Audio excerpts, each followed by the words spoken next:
And now for our What in the World segment. I have a story for you. It's about a country that is America's friend. This country is also Israel's friend, and yet it is also Iran's friend. Amid all the talk of an Israeli strike on Iran, what is this country that manages to stay friends with everyone? What in the world is going on? The country is India, and it's been criticized in America for continuing to trade with Iran despite coordinated sanctions on Tehran. The Wall Street Journal recently ran an editorial calling New Delhi the mullah's last best friend. It also criticized India for casting its lot with Moscow and Beijing for a handful of rupees. Let's get some perspective. New Delhi's defense is this: Iran is the world's fourth largest oil producer. Its biggest customer is India, which happens to be among the world's largest oil consumers and importers.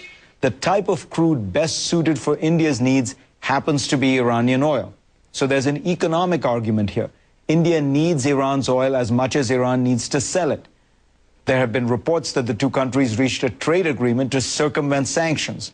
Iran can't trade in dollars, so it is selling oil to India for rupees and bartered goods instead.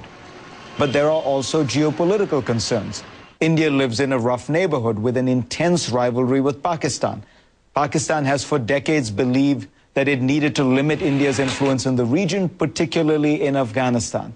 So Islamabad has supported the Taliban against the Indian-backed Northern Alliance.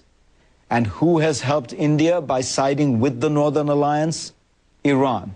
The Iranians have always been hostile to the Pakistan-Taliban axis and have always sided with India and its Northern Alliance friends. Now, outside of what it views as core interests, India is nowadays inactive on foreign policy. It has rarely been a force for good in the region or around the world, mainly because there's not been much of a force. When the Maldives recently had a coup, New Delhi remained passive. During years of unrest in Myanmar, India rarely took a firm stand against the country's brutal military junta. And so on with other crises in the region in Sri Lanka, Bangladesh, and more. Compared to the clout it wants to have, New Delhi has really paid only mild attention to its foreign policy.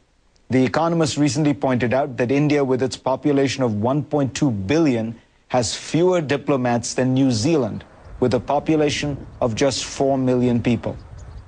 Americans tend to believe that all good things go together. They befriend India, another democracy, so that India and America will have identical views on foreign policy, the same friends and enemies. But India is, of course, located in a different place. It has different economic and geographic interests.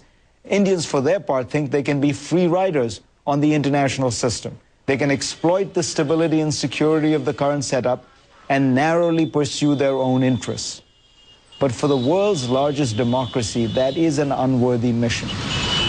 India does have a tryst with destiny, and it isn't just to buy cheap oil from whomever and damn the consequences.